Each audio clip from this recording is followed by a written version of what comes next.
تو پرانے زمانے میں ڈاکوؤں اور راہزن کے جرم کی نوعیت کے مطابق حاکم وقت جو ہے 4 قسم کی سزائیں دے سکتا تھا. یا تو اسے قتل کر دیا جائے، یا سولی پہ چڑھا دیا جائے، یا الٹے ہاتھ اور پاؤں کاٹے جائے، یا اسے قید کر دیا جائے. جیسا حاکم مناسب سمجھے ویسے ہی سزا دے دے. ثم لأصلبنكم اجمعین، اور پھر میں صرف اسی پہ نہیں رکوں گا بلکہ تم سب کو سولی پہ چڑھا دوں گا، تاکہ لوگوں کو دیکھ کر عبرت ہو کہ ملک کے غداروں کا یہ حشر ہوتا ہے. تو محدثین اور فقہائے کرام فرماتے ہیں کہ عبرت کے لیے اس قسم کی سزا کو مشتہر کرنا ہماری شریعت میں بھی جائز ہے کہ کسی مجرم کو چوراہے میں سولی پہ چڑھا کے کچھ دن تک لٹکتا چھوڑ دیا جائے، یا چور کا ہاتھ کاٹ کر ہفتہ بھر کے لیے اس کے گلے میں لٹکا دیا جائے، تاکہ وہ جہاں جائے لوگوں کو عبرت ہو کہ مجرم کو اس طرح سزا دی جاتی ہے. اسی طرح قصاص میں قتل کرنے کی سزا بھی اس طرح عام دی جاتی ہے تاکہ لوگ دیکھ کر عبرت پکڑ لیں.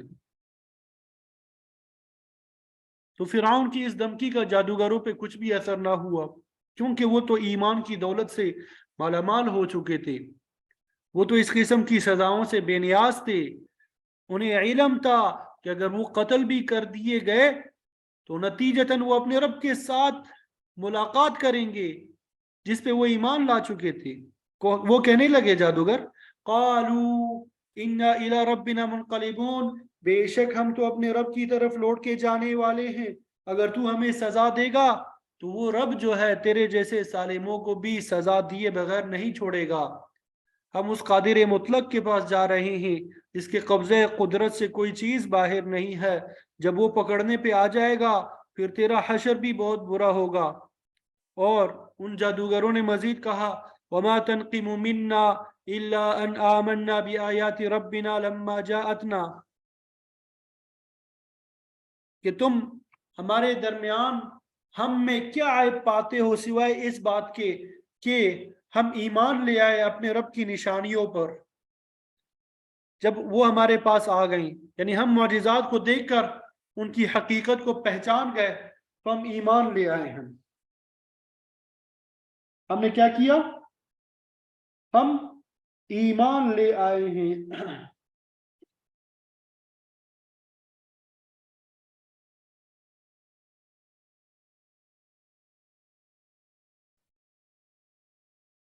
اللہ اکبر کبیرہ، اللہ اکبر کبیرہ.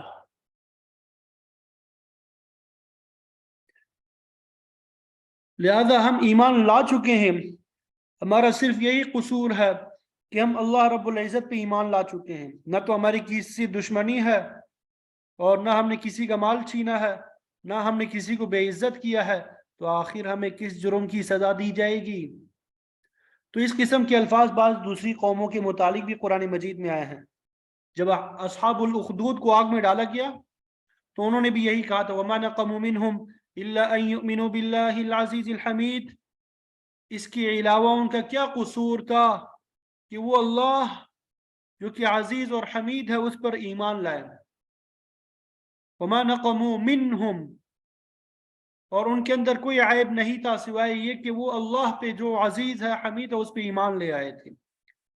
آپ صلی اللہ علیہ وسلم کے اولین رفقا جو عام طور پہ غریب اور کمزور تھے وہ بھی مشکلات برداشت کرتے تھے. کہتے تھے ہمارا اس کے علاوہ کیا جرم ہے کہ ہم اللہ پہ ایمان لائے ہیں جو ہمارا رب ہے. ایمان تو کمال درجے کی چیز ہے جسے تم جرم سمجھ کر سزا دیتے ہو. تو بہرحال ساحرین جو تھے وہ بھی کامل الایمان ہو چکے تھے جو کہ اولیاء اللہ کا درجہ ہے. اللہ کے بندے جو ہے ہر آزمائش کو برداشت کرنے کے لیے ہر وقت تیار رہتے ہیں. اور یہی عزم ان جادوگروں کا بھی تھا جو موسیٰ اور ہارون علیہ السلام کے رب پر صدق دل سے ایمان لا چکے تھے. جب جادوگروں کو یقین ہو گیا کہ فرعون انہیں سزا دیے بغیر نہیں چھوڑے گا تو انہوں نے ایمان پر استقامت اور مصائب پر صبر کرنے کے لیے اللہ تعالیٰ کے سامنے ہاتھ پھیلا دیے. اللہ تعالیٰ کے سامنے کیا کر دیے؟ ہاتھ پھیلا دیے. اللہ اکبر. اور یہ دعا کی ربنا افرغ علینا صبرا، اے ہمارے پروردگار افرغ علینا انڈیل دیجئے، علینا ہمارے اوپر، صبر. ایک ہوتا ہے ڈالنا، ایک لفظ ہوتا ہے ڈالنا، اور ایک ہوتا ہے انڈیلنا. مطلب پورا جو ہے صبر ہمارے اوپر انڈیل دیجئے. تو صبر جو ہے پہلے بھی ہم پڑھ چکے، ملت ابراہیمی کا ایک اہم اصول ہے توحید، ایمان، شکر، تعظیم شعائر اللہ، نماز، روزہ، حج، زکوٰۃ، جہاد، یہ سب جو ہے نہایت اعلیٰ درجے کے اصول ہے. سورہ بقرہ میں ہم نے بھی پڑھا استعینوا بالصبر والصلاۃ، کہ جب کبھی مصیبت آ جائے تو صبر اور نماز کے ذریعے مدد طلب کرو. بعض احادیث میں آتا ہے کہ ایمان کے دو حصے ہیں، آدھا حصہ صبر ہے اور دوسرا نصف حصہ شکر ہے. حضرت علی رضی اللہ تعالی عنہ کے قول میں جہاں ایمان کے حصے جو ہے شعبے شمار کیے گئے، وہاں صبر کو بھی ایک ستون کہا گیا، ایک حصہ کہا گیا. ایک روایت میں آتا ہے الصبر من الایمان بمنزلۃ الرأس من الجسد، کہ صبر کا تعلق ایمان کے ساتھ اس طرح لازم ہے جس طرح سر کا تعلق دھڑ سے ہے. جسم سر کے بغیر بے جان ہوتا ہے، ایمان صبر کے بغیر باقی نہیں رہتا.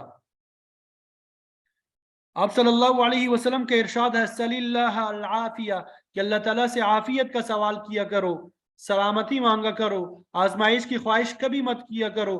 لیکن جب تم کسی مصیبت میں ڈال دیے جاؤ تو صبر کرو. اگر میدان جنگ میں دشمن کے ساتھ آمنا سامنا ہو جائے تو جان لو ان الجنت تحت ظلال السیوف، جنت تلواروں کے سائے میں ہے. اس وقت ثابت قدم رہو، صبر سے کام لو. مقصد یہ کہ اللہ تعالیٰ سے ہمیشہ عافیت طلب کرتے رہو، لیکن جب مصیبت آ ہی جائے تو پھر صبر کا دامن جو ہے ہاتھ سے مت چھوڑنا. دوسرے پارے میں ہم نے پڑھا جب طالوت علیہ السلام کے ساتھیوں نے جالوت کے مقابلے میں یہی دعا کی تھی ربنا افرغ علینا صبرا وثبت اقدامنا، اے مولا کریم ہم پہ صبر انڈیل دیجئے اور ہمارے قدموں کو مضبوط کر دے. جنگ احد کے موقع پہ بھی مسلمانوں نے یہی دعا کی تھی کہ اے ہمارے پروردگار ہمارے گناہ اور زیادتیاں جو ہے معاف کر دے، ہمارے قدم مضبوط کر دے، کافروں کے خلاف ہماری مدد فرما. تو مطلب یہ ہے کہ کامل مؤمنین نے جزا فضا کرنے کی بجائے مصیبت کے وقت ہمیشہ صبر اور استقامت الہی کی دعا کی ہے. تو اس مقام پہ ایمان لانے والے ساحروں نے بھی اپنے پروردگار سے صبر ہی کی دعا کی. اس میں مفسرین کا اختلاف ہے کہ جس سزا کی دھمکی فرعون نے دی وہ فی الواقع دی بھی تھی یا نہیں. بعض فرماتے ہیں کہ یہ صرف دھمکی تھی، اس پہ عمل درآمد نہیں ہوا تھا بلکہ جادوگروں کو زندہ چھوڑ دیا گیا تھا. بعض فرماتے ہیں کہ فرعون نے عام حیثیت کے جادوگروں کو تو رہا کر دیا لیکن بڑے بڑے جادوگروں کو سزائے موت دے دی تھی. تاہم فرعون کے مزاج کی جس قسم کی جھلک نظر آتی ہے اس سے تو یہی معلوم ہوتا ہے کہ اس نے سزا ضرور دی ہوگی. جادوگروں کو بھی سزا کا یقین ہو چکا تھا، اسی لیے انہوں نے صبر اور استقامت کے لیے دعا مانگی. اب صبر کی بھی اور بھی قسمیں، صبر کی بعض دوسری قسمیں بھی ہیں. مثلا صبر مصیبت پہ بھی ہوتا ہے، اطاعت پہ بھی ہوتا ہے، نفس کو خواہشات سے روکنے پہ بھی صبر کی ضرورت پیش آتی ہے. امام غزالی رحمت اللہ علیہ فرماتے ہیں کہ صبر کا مفہوم بڑا وسیع ہے. صبر کے بغیر اطاعت بھی نہیں ہو سکتی. جب تک انسان صبر سے کام نہ لے نہ وضو ہو سکتا ہے، نہ نماز ادا ہو سکتی ہے، نہ روزے کا فریضہ ادا کیا جا سکتا ہے. ہمارے دین میں صبر بہت بڑا اصول ہے. تو بہرحال جادوگروں نے اللہ تعالیٰ سے ایک تو صبر کی دعا کی اور دوسری عرض یہ کی وَتَوَفَّنَا مُسْلِمِينَ، کہ اے مولا کریم ہمیں ایسی حالت میں موت دینا کہ ہم مسلمان ہوں، یعنی تیرے مکمل طور پہ اطاعت گزار ہوں. اللہ تعالیٰ کے جلیل القدر انبیاء حضرات ابراہیم علیہ السلام، یعقوب علیہ السلام نے اپنے اولاد کو یہی نصیحت کی تھی فَلَا تَمُوتُنَّ إِلَّا وَأَنْتُمْ مُسْلِمُونَ، کہ تمہاری موت صرف اسی حالت میں آنی چاہیے کہ تم اطاعت کرنے والے ہو، یعنی تمہاری موت اسلام کی حالت میں آنی چاہیے۔ حضرت یوسف علیہ السلام نے بھی یہی دعا کی تھی، توفنی مسلما والحقنی بالصالحین، اے اللہ مجھے اسلام پہ موت دینا، صالحین کی رفاقت نصیب فرما۔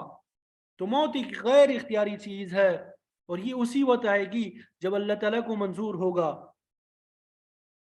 لیکن اسلام کی حالت میں موت طلب کرنے کا مطلب یہ ہے کہ انسان کو ہر وقت نیکی اور اطاعت کے کاموں میں لگے رہنا چاہیے، تاکہ اس کی موت اسی حالت پر آ جائے۔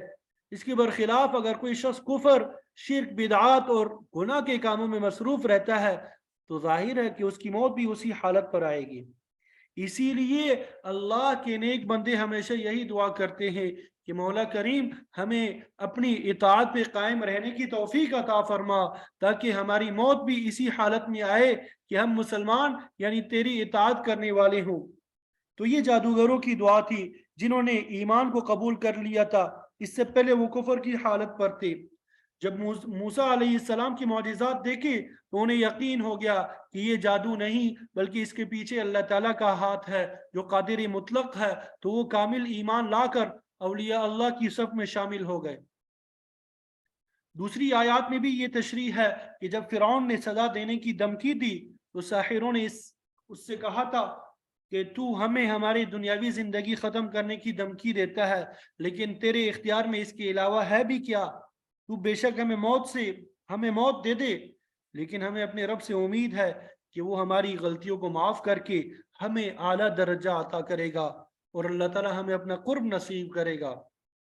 ظاہر ہے کہ جب کسی انسان کا ایمان مکمل ہو جاتا ہے تو پھر اس سے اسی بات کی توقع ہوتی ہے۔